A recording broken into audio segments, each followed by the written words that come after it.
Hello champion, I'm teacher Adam. Today I'm continuing with the topic of quadratic expressions and quadratic equation, and today we're going to learn how to complete the square.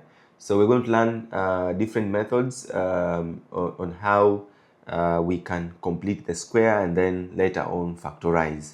So we are going to follow each step. So the question is, how can I write the first two terms of a quadratic expression as the difference of two square, especially if you're given a quadratic expression that is not complete. So how do we complete the square? Completing the square, that's the major goal. And we know for to complete a square, what we have to understand, for each to be a square, obviously we have to get the sides should be equal. In other words, when you have a plus b, you square this, you'll obviously get a squared plus 2ab plus b squared. In such a way that when you factorize this, you get a plus b times a plus b. So if you don't get this, it means this is not a perfect square. So the main reason why we say we need to complete square is for us to be able to write our equation as a perfect square. So if it's not a perfect square, it doesn't fit to be a square. So that's the idea of completing the square. If we complete the square, we need to get a perfect square. That's it. So when you get a perfect square, it means the sides are equal. If it's a minus b, the other side will be a minus b. If it's a plus b, the other side will be a plus b. So if you have an equation, make sure you get something like this. So first of all, we'll look at how can I write the first two terms of a quadratic expression as the difference of two square. So what we understand that a quadratic expression is always in the term of ax squared plus bx plus c. This is a quadratic expression. If you want, this is we say this is a quadratic expression. So if you want to write this as a quadratic equation, it will be this way. It will be ax squared plus bx plus c is equal to 0, where a, b, and c are coefficients. Yeah, where a, b, and c are coefficients. So for this to be a perfect square, obviously, for each to be a perfect square, and when you have something like this, that means we have to get x, because both of them are positive. If you look on the previous class, I said when the first is positive, that means since everything is positive here, so the first one will be positive and the other one will be positive. Like you will have two solutions. A quadratic equation, you will get two solutions of x. One can be positive and the other one can be negative. It depends. So when you have this, what we understand that it will be x plus something, then times x plus something. This, when you expand this, that's when you end up getting that. So when you factorize, so factorizing has to deal with coefficient. But now, if the quadratic equation given is not a perfect square, you'll not be able to solve so that you end up with two algebraic equation in that form. So what do we do in that case? We say, first of all, we need to know coefficients. So we know coefficients, they are numbers before the variables. Like the first one is a, the first coefficient, the second one is b, and then we have the constant. So a is the first coefficient, b is the second coefficient, and the last one is the constant. But when you factorize, you'll end up with two algebraic expressions, which when you solve, you'll be able to get two values of x. Very good. Now, the first thing you say, how can I write the first two terms of a quadratic expression as the difference of two square?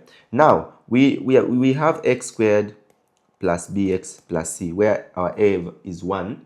And then we say the first two terms can be written as the difference of two square using the following rule. So the first two terms can be written as a difference of two square using the following rule. So we know it is x squared plus bx. This one can be written is the same as, so this one is the same as x plus p squared minus p squared, where p is a half b. I'll explain why. We understand that when you expand this, whatever you put inside here should be taken out because it's not part of your quadratic expression. It's not part of your quadratic expression. That's the idea. So that's why we say b divided by 2, and then is same as p. Now that is given as p, you can name it as t, you can name it as k, some can name it as d.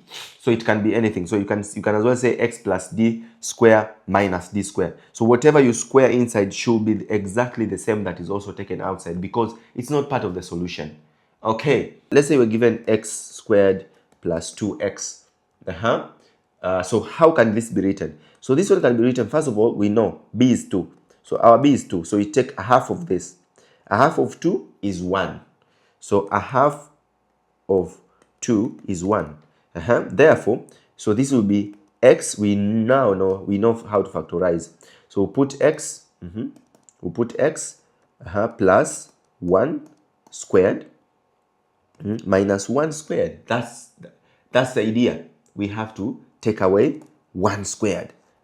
And this is, you do it in that case. Now you have an idea in that case. And then we say it can also as well work for negative values. For example, if you're given x squared minus 20x, this one, how can it be written in that form? This one can be written, we know our b is negative 20 divided by 2. You get negative 10. So therefore, it will be x minus 10 square. We know here it's minus 10. And then the outside, it will also be minus 10 square. So this one will give you x minus 10 square minus 100. Because when you expand this, you have to take out the 10. The 10 squared inside there to be 100, so it will be minus 100. Correct. Now, how do you complete the square? The first thing we say, complete the square is a way to write the quadratic expression in form containing a squared bracket.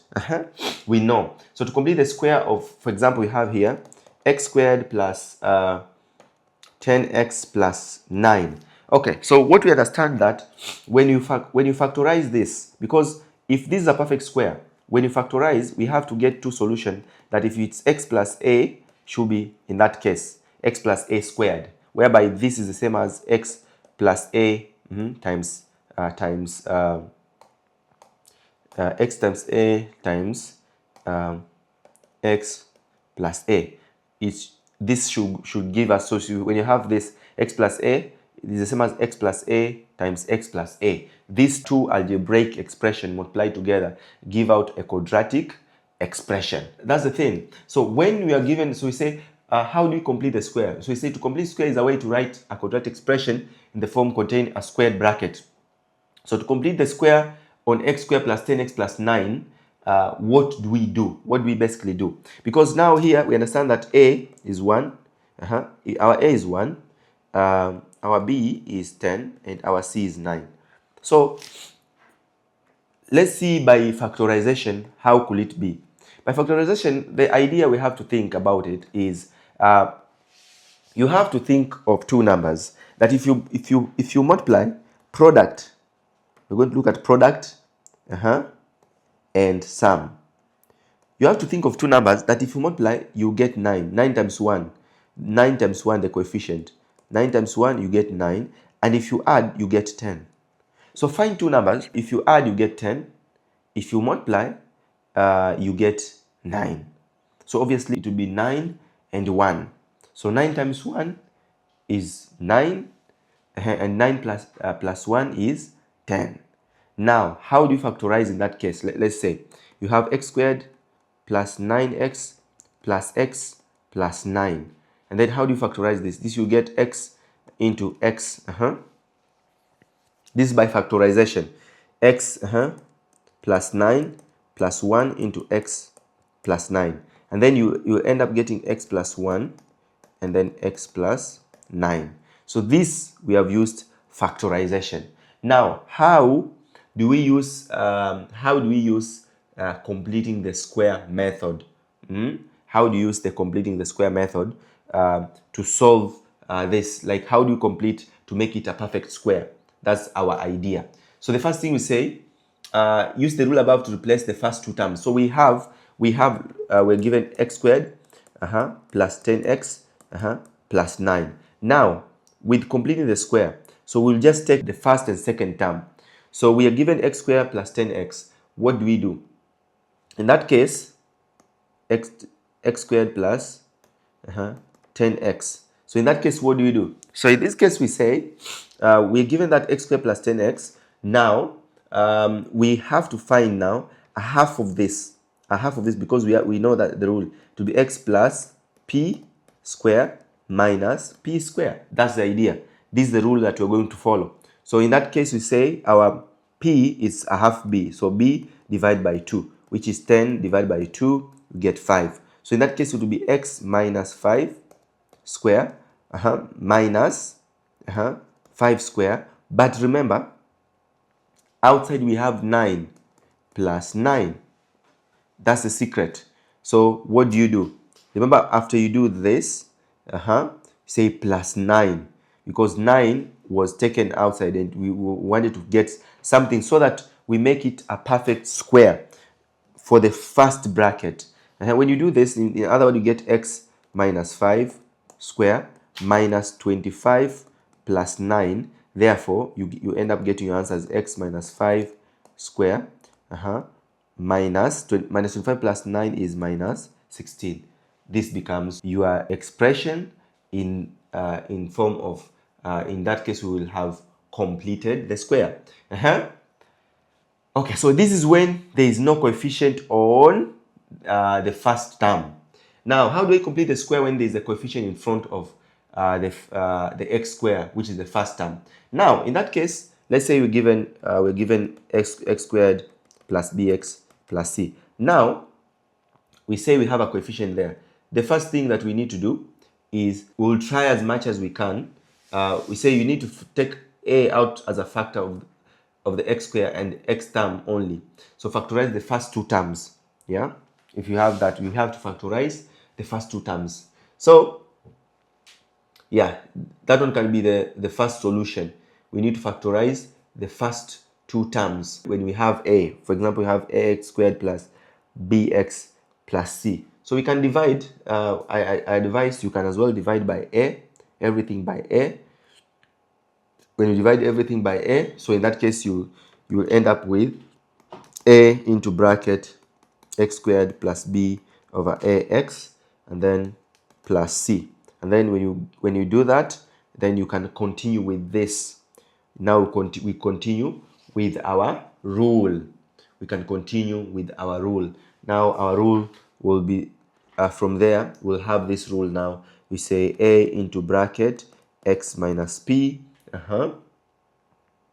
x minus p square, and then minus p square, and then whatever you get there plus c. So this, we can use it to factorize majority and be able to complete the square. And then we know where p is equal to what? A half of b over a. Yeah, so it's like b over 2a. And you will be able to subtract. Let's say, for example, we have this example.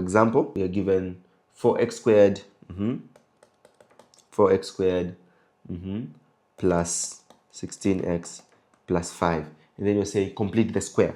So the rule, we'll just have to take out the 4. Take out the 4 on the first bracket. So 4 into bracket x squared plus 4x plus 5. Correct. Then the second thing, we need now to complete the square in this bracket. How do you complete the square? It will be 4 into x squared. So we know to complete the square, this one can be 4x plus 4. So that two numbers, when you multiply, you get 4, and then when you add, you get 4. 2 and 2. So this will make it perfect. Remember, so I will do plus 4 and then minus 4, because it should be taken, whatever you add here should be taken outside. And then this is minus 4, then plus 5. So if you do that, in other words, if you do that, this will be 4, close the bracket, so it will be x minus x plus 2 square minus 4, and then plus 5. When you do that, then this one will be the same as, so 4 into x plus 2 square minus 4. Remember, it will be minus 16 because you have to multiply, and then you add 5, 4 times everything inside. Then you get your answer.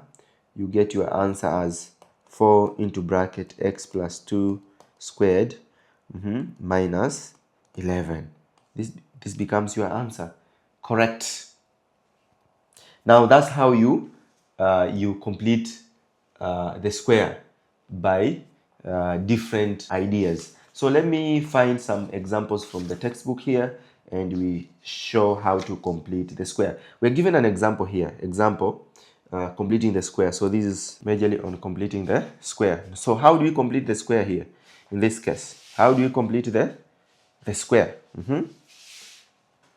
In completing the square, we have x squared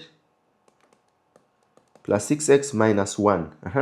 How do you complete the square in this case? To complete the square in this case, you say, you take the first one, x squared plus 6x. Now this, we'll put it in bracket, and then you say minus 1.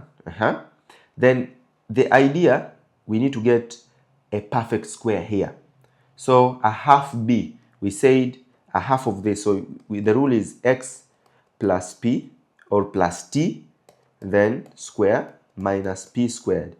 When you do this, and then after that you'll do minus 1, the one that you got outside, to get the answer. So what do you do in that case? Say x, a half of b, or the first term, it will be what?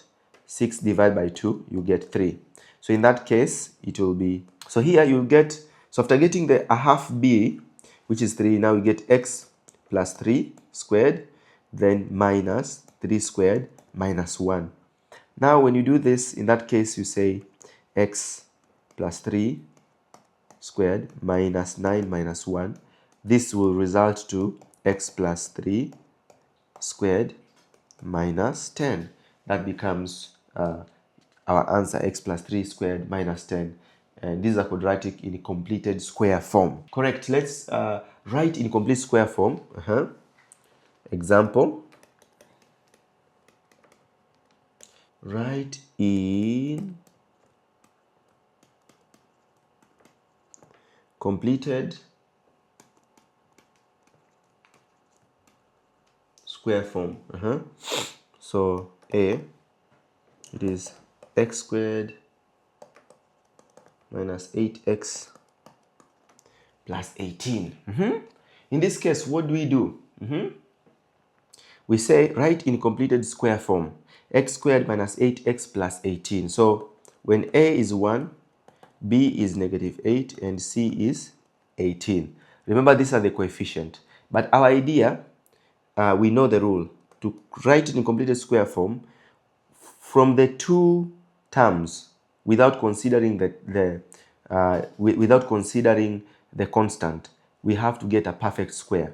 So in that case, we say the rule will be x minus p, because of the negative square, then it will be minus p square. Then plus 18. This will result to the answer. Let's see how that rule is being applied. Our b is negative 8, so we divide by 2, you get negative 4. So our x will be x minus 4 square, then minus 4 square plus 18. So if you do that, it will be x minus 4 square minus 16 plus 18. In that case, you get x minus 4 square minus 16 plus 18 is plus 2. And this becomes our answer in that form. Our answer in the completed square form, it will be x minus 4 squared plus 2. And that becomes our answer. Let's see another example. Example B. You say it is 2x squared plus 20x minus 15. Now here, the rule, the coefficient A is greater than 1. So if it's greater than 1, what did we say? We put the A outside. That means we factorize. If you do that, it will be x squared. So we have 2, it will be outside, 2 into x squared plus 10x and then minus 15. And then let's complete the square here now. It will be 2 into bracket.